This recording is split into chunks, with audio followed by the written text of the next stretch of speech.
4 words can erase a lifetime.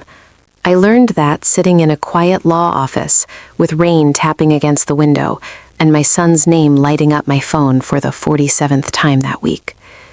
The pen felt heavier than it should, too heavy for something so small.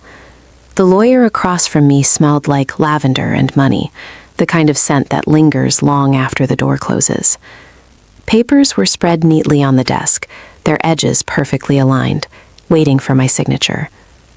Outside, October rain streaked down the glass like it was in a hurry to be somewhere else. "Mrs. Reynolds?" the lawyer said softly, breaking the silence. "Are you absolutely sure?" My hand hovered over the line. My phone buzzed again. "Ethan." I didn't answer. I hadn't answered in 3 days. 4 words. That's all it took to destroy my relationship with my only child. 4 simple words that still echoed in my head like a gunshot in a church. But before I tell you what those words were, you need to know how we got here. 3 weeks earlier, I was standing in a wedding venue nearly 5 hours from my home, holding a champagne glass and watching my son laugh like the world had never heard him. Ethan looked handsome in his tailored suit, his tie slightly crooked the way it always got when he was excited. I remember thinking how proud his father would have been. His father, Daniel, died 11 years ago, a sudden stroke. One moment he was laughing in our kitchen, the next he was gone. After that, it was just Ethan and me. I raised him alone, I worked double shifts as a nurse, I missed sleep, vacations, and comfort so he could have piano lessons, college tours, and a future. That wedding day, I didn't know that within an hour, my son would ask me to leave. I had driven before sunrise to get there, bought a navy blue dress I couldn't really afford because his fiancé wanted formal family attire. I arrived early, offered to help, smiled at strangers, and kept my opinions to myself. I carried a card in my purse with an $8,500 check inside. Every extra shift I'd worked for a year sat folded inside that envelope. The ceremony was beautiful. White flowers, string music, happy tears. I clapped when the officiant said, "You may kiss the bride," and meant it. I truly did. I was standing near the dessert table when Ethan walked up to me. His face was tight, determined. The same look he used to get as a boy when he'd already decided something and nothing I said would change his mind. "Come, Mom," he said quietly, not meeting my eyes. "You need to leave." At first I thought I misheard him. The music was loud. People were laughing. "What?" I asked. "My wife doesn't want you here," he said. "You're making her uncomfortable." The room didn't stop. Music kept playing, glasses clinked. A man nearby danced terribly, and everyone laughed. And right there, in the middle of my son's wedding reception, I felt myself disappear. "I haven't even spoken to her," I whispered. "Just go," he said.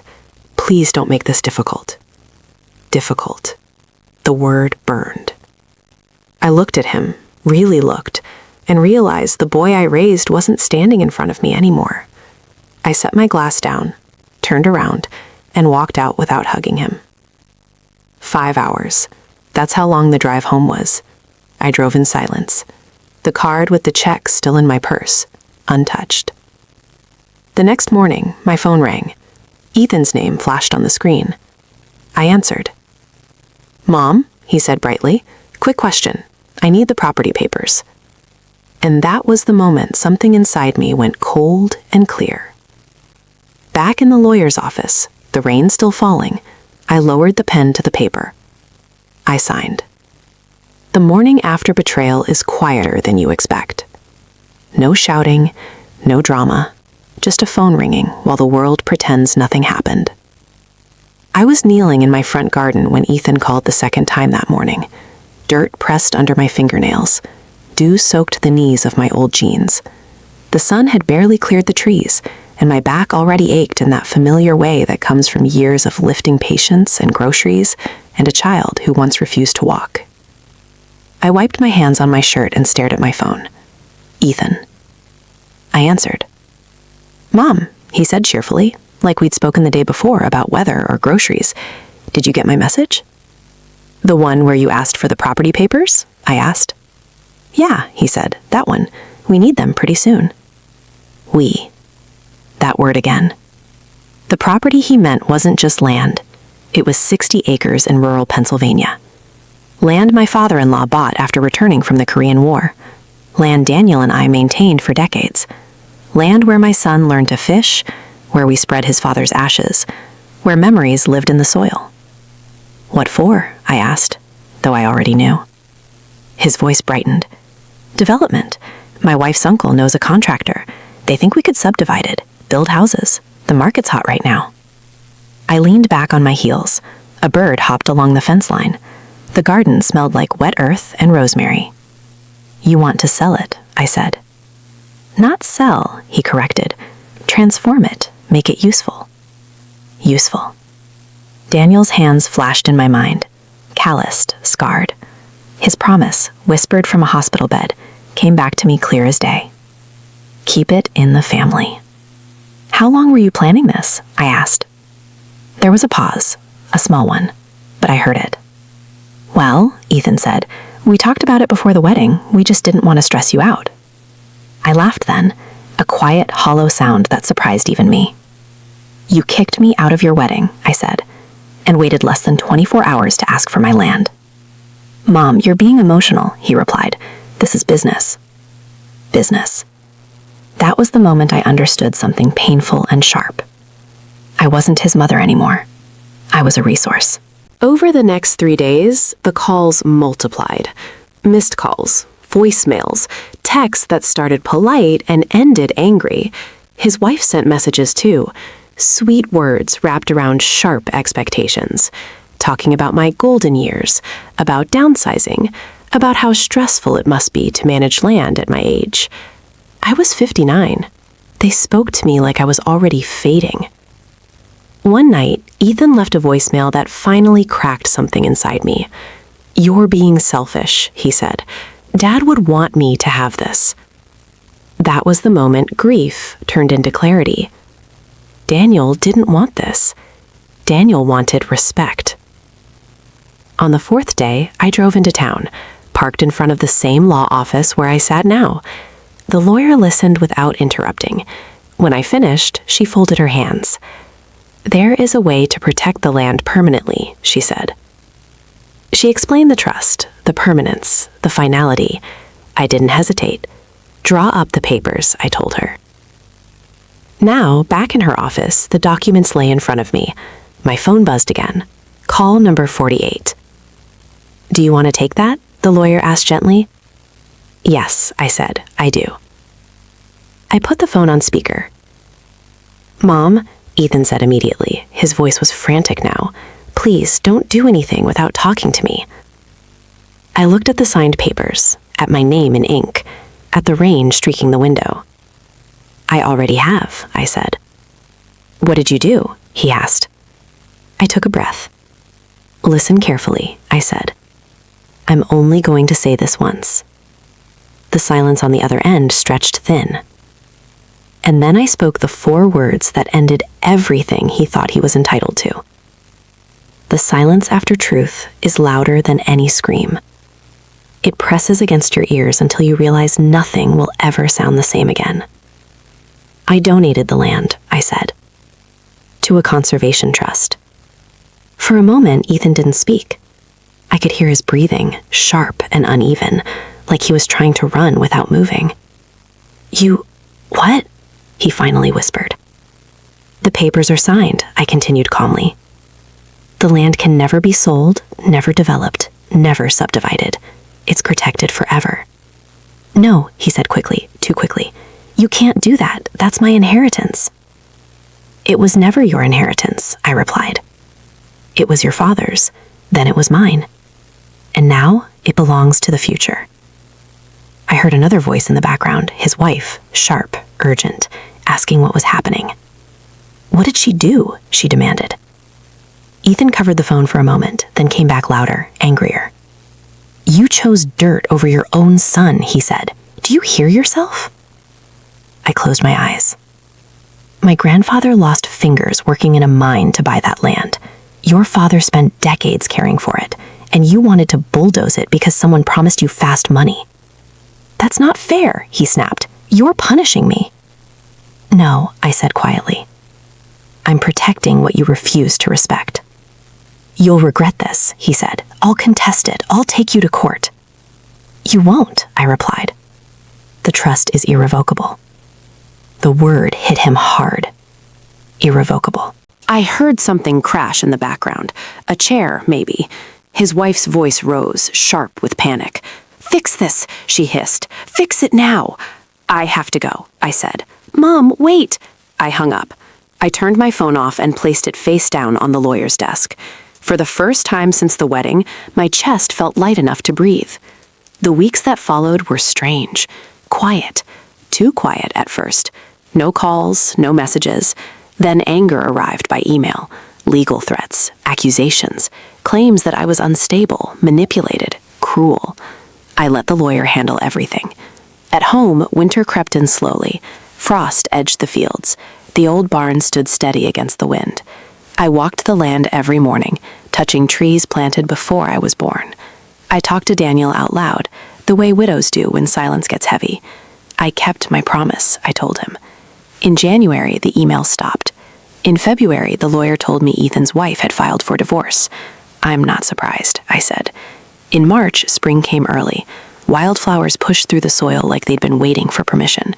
I started inviting school groups to visit, kids who'd never seen open land before, kids who ran and laughed and asked questions and treated the place with wonder. They respected it more in one afternoon than my son had in years. One evening, a letter arrived, handwritten, Ethan's. I didn't open it right away. I let it sit on the table overnight. In the morning, I read it slowly. He apologized, truly this time, about the wedding, about the land, about letting someone turn him against the woman who raised him. He wrote about losing everything, about realizing too late what mattered. I cried, real tears, the kind that finally come when grief softens. But I didn't call him, not yet. Some betrayals don't heal on demand. Some trust takes time to remember how to breathe. I folded the letter and placed it in a drawer with old photographs and keepsakes. Not thrown away, not forgiven yet either, just held. The land bloomed that spring, bright, alive, untouched. And as I walked through it alone, I finally understood something I wish I'd learned sooner. Love does not mean surrendering yourself piece by piece. Sometimes love means standing your ground. And sometimes protecting your legacy costs you the people who only loved what you could give them. Peace doesn't arrive with forgiveness. Sometimes it arrives with distance. After I put Ethan's letter away, life settled into a new rhythm. Not the one I'd planned when I became a mother, but the one I was left with after betrayal stripped everything else away. Mornings started early. I brewed coffee before sunrise and sat on the porch wrapped in Daniel's old flannel jacket. The land breathed around me, wind through trees, birds arguing over branches. The kind of quiet you don't notice until it's gone. For years, my life revolved around Ethan, his schedules, his needs, his future. Even after he moved out, I stayed on standby, waiting for calls that came less and less. I told myself that was normal, that sons grow up, that mothers learn to step back. But stepping back isn't the same as being pushed out. I kept busy, worked in the garden, helped the local library, volunteered with a conservation group that partnered with the trust. They treated the land like something sacred, asked permission before touching anything, listened when I spoke. That was new. One afternoon, my neighbor Carol stopped by. She'd heard bits and pieces through town gossip. People always talk. I heard about the wedding, she said carefully. I'm sorry. So am I replied. She hesitated. Do you miss him? I thought about that before answering. I miss the son I raised, I said, not the man who treated me like an obstacle. That night, I dreamed of Ethan as a boy, mud on his shoes, a missing tooth, asking if I'd always love him no matter what. I woke up crying. A month later, another letter arrived, shorter this time, less apology, more longing. He wrote about being alone in his apartment, about the silence, about realizing how much of his life I'd quietly held together. I didn't know how much you did, he wrote, until you stopped. That sentence stayed with me, because it was true. When you're always there, people think the ground beneath them is permanent. They don't notice the support until it's gone. I didn't respond. Not out of cruelty, out of self-preservation. Around that time, the lawyer called me back into her office. There's something you should know, she said, sliding a folder across the desk. Your will. I frowned. I updated it years ago. Yes, she said. That's the thing. You updated it shortly after Daniel passed. I opened the folder, read the document slowly. Even back then, in my grief, I'd placed the land into a trust as a contingency. If anything happened to me, it would never go to Ethan. I must have known. Somewhere deep down, I must have known this day could come. You were protecting it long before the wedding, the lawyer said gently. This wasn't revenge. It was foresight. I walked out of that office lighter than I'd felt in months. Spring turned to summer. The land filled with life. Butterflies, wildflowers, children's laughter during guided visits. I watched strangers love what my own son tried to take. One evening, I sat on the porch watching the sun dip low when my phone rang. Ethan. I let it ring. Then it rang again. And again. Finally, I answered. Mom, he said softly. No anger, no demands. Just tired. Can we talk? We are talking, I said. I lost my job, he admitted. The divorce strained everything. I don't need the land. I need my mother. I closed my eyes. I never stopped being your mother, I said. You stopped treating me like one. Silence stretched between us. I don't know how to fix this, he whispered. Neither do I said honestly. But it won't be fixed by pretending nothing happened. I know, he said. I just wanted you to know. I finally understand. Understanding doesn't erase betrayal, but it's where accountability begins. When we hung up, I didn't feel relief. I felt caution. Some bridges can be rebuilt. Others need stronger foundations than apologies. And some lessons only land when there's nothing left to lean on. Understanding doesn't arrive with comfort. Sometimes it arrives with loss. After that phone call, I didn't hear from Ethan for weeks. No messages, no late-night apologies, just silence again. But this time it felt different. He wasn't demanding. He wasn't blaming. He was finally sitting with the consequences of his choices. And so was I. I spent those weeks walking the property every evening. Same path, same rhythm. Past the old oak trees my husband planted the year Ethan was born. Past the barn that still smelled faintly of hay and motor oil. I talked out loud sometimes, not to God exactly, and not just to Daniel, but to myself. You did the right thing, even if it hurt, even if it cost you your child. That last part was the hardest to say. Motherhood teaches you to absorb pain quietly, to make excuses for grown children, to explain their behavior in softer language so it doesn't sound like what it is. Betrayal sounds ugly, and no mother wants to use that word for her own child. But that's what it was. One afternoon, a woman from the Conservation Trust visited with paperwork. She was young, earnest, respectful. She asked permission before sitting on my porch. She thanked me 3 times for protecting the land.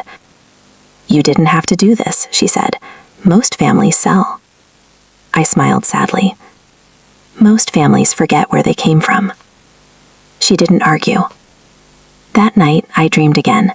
This time, it was Daniel. He stood at the edge of the meadow, just watching me. He didn't speak. He didn't need to. I woke up with tears on my pillow and peace in my chest. A few days later, the letter came, another handwritten one. Ethan's writing was shakier this time. He wrote about therapy, about hearing the word enmeshment for the first time, about realizing how easily he'd let someone convince him that love was control and loyalty was weakness. He wrote about regret, but this time without asking for anything.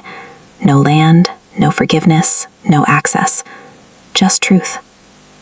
I don't expect you to fix this, he wrote. I just wanted you to know I see it now. I read that letter 3 times. Then I put it beside the first one. Still, I didn't respond. Not because I didn't care, because I finally cared about myself. Summer deepened. The land thrived. The kids kept coming. One little girl asked me why the trees were so big. Because someone planted them knowing they'd never sit in their shade, I told her. In August, my birthday came and went quietly. No call from Ethan, but a card arrived. Simple, no pressure, just 4 words written inside. Thinking of you today. I held that card for a long time. Progress doesn't look like grand gestures. Sometimes it looks like restraint. In September, Ethan showed up. No warning, no announcement, just his car pulling into the long driveway as I was hanging laundry. He stood there awkwardly, thinner, older somehow. "I won't stay long," he said. "I just wanted to see it, the land." I nodded. "You can walk it." We didn't walk together. He moved slowly, touching trees, standing in the barn doorway longer than necessary. When he came back, his eyes were wet. "I didn't understand," he said. "I thought legacy was money." "And now?" I asked. "And now I know it's memory," he replied, "and responsibility." We stood there in the quiet. "I don't know if you'll ever forgive me," he said, "but I won't ask you to undo what you did." That mattered. He left before sunset. I watched his car disappear down the road and felt something loosen inside me. Not forgiveness, but possibility. And for the first time since the wedding, I believed that whatever came next would be chosen, not demanded. Forgiveness doesn't arrive all at once. Sometimes it creeps in quietly when you're not watching. After Ethan visited the land, something shifted between us. Not warmth, not closeness, but respect. The kind that doesn't ask, doesn't push, and doesn't assume. Weeks passed before I heard from him again. When I did, it wasn't a call. It was a message. "I'm starting over. I got a small apartment closer to work. I'm trying to do things differently." No guilt, no emotional pressure, just information. I replied with one sentence. "I hope you're well." That was all I could give without betraying myself. Autumn returned, painting the land in gold and rust. The oak leaves fell in heavy drifts. I raked some and left the rest. The trust encouraged letting nature do its work. Letting go had become a theme. One afternoon, a group of high school students visited as part of an environmental program. One boy lingered behind after the others left. "My mom says land is just something you sell when you need money," he said. I looked at him and smiled gently. "Your mom isn't wrong, but she isn't right either."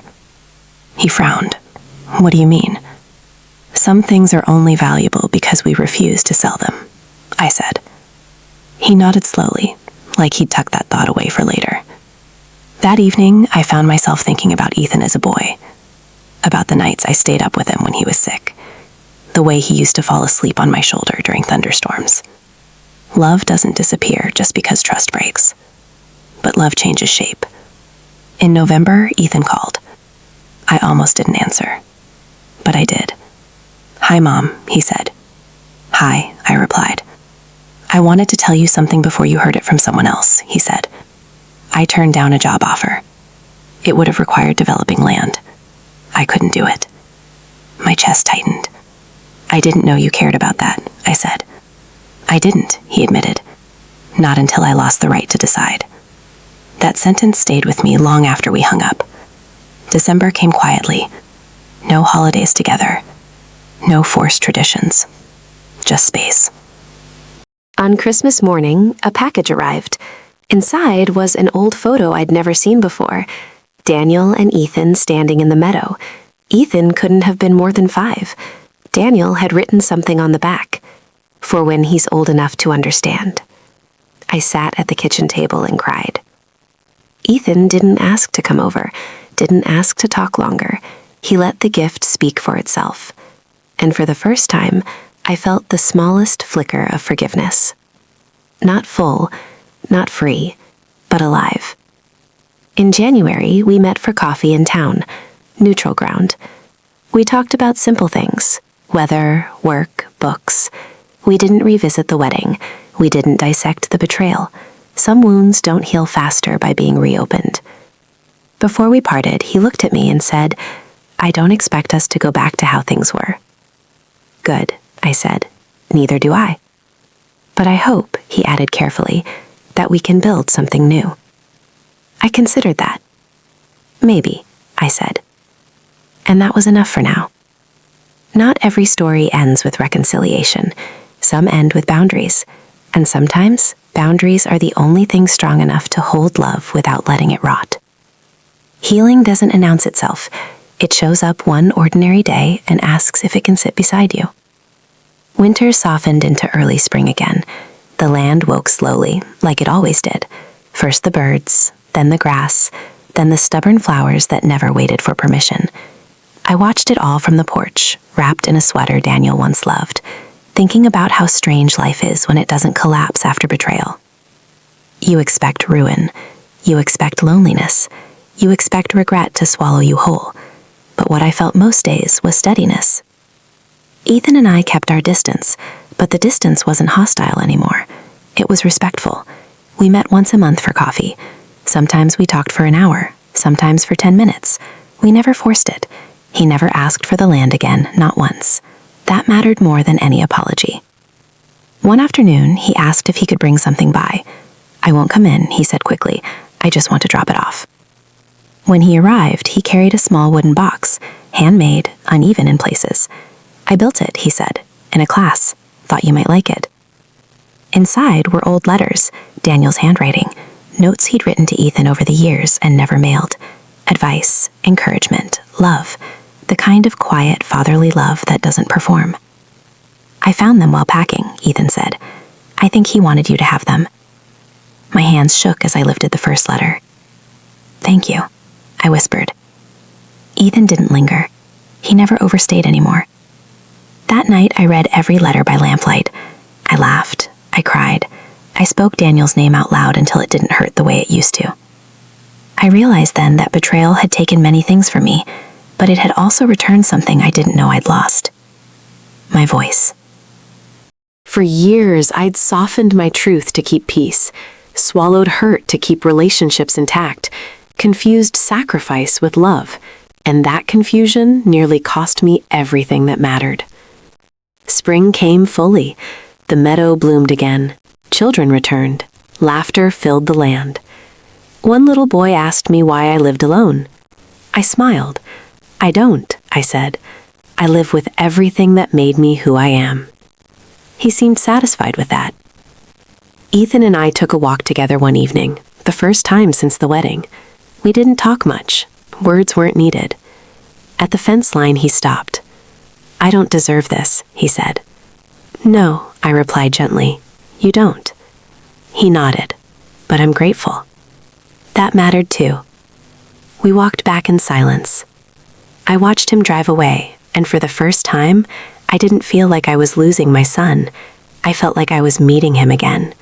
Not the boy I raised, not the man who betrayed me, but someone still becoming. And I knew then that whatever came next would be built on truth, not obligation. That was enough.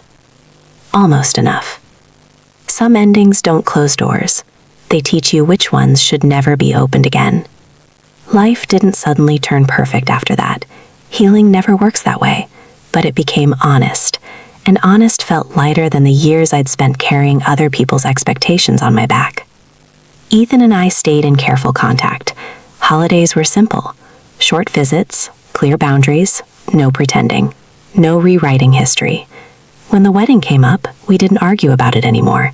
We acknowledged it, named it, let it exist without trying to erase it. That mattered. One afternoon, while walking the meadow alone, I stopped near the old oak tree Daniel loved most. I rested my hand against its rough bark and thought about how much had changed since that day in the wedding hall. I lost the version of my son who thought love meant access. I lost the illusion that sacrifice guarantees loyalty. I lost the fear that saying no makes you cruel. What I gained surprised me. I gained peace. I gained self-respect. I gained the understanding that motherhood does not mean surrendering your dignity to be loved. Ethan never asked for the land again, not once, and that told me everything I needed to know. Some lessons only stick when they cost you something real. On a quiet Sunday morning, months later, he said something I never expected. "I'm proud of you," he said, "for choosing yourself." I didn't cry. I smiled. Because for the first time, those words didn't feel like permission. They felt like acknowledgement. The land remains protected, wild, untouched. Children still run through the grass. Trees still grow taller than any one lifetime. Long after I'm gone, it will still be there, holding the memory of every sacrifice that built it. And as for my son, our relationship is no longer built on obligation or guilt. It's built on choice. And choice is the only foundation strong enough to hold love without breaking it. If there's one thing I've learned, it's this. Betrayal doesn't always come from enemies. Sometimes it comes from the people who know exactly how much you're willing to give. But you are allowed to stop. You are allowed to protect what matters to you. You are allowed to let people face the consequences of their choices, and you are never too old to choose yourself. Now I want to hear from you. What part of this story hit you the hardest? If you were in my place, would you have made the same decision or a different one? Share your thoughts in the comments. I read every single one. If this story spoke to you, please like it, share it with someone who needs to hear it, and subscribe to Mabel's Stories so you never miss another powerful story like this. Thank you for listening. I'll see you in the next story.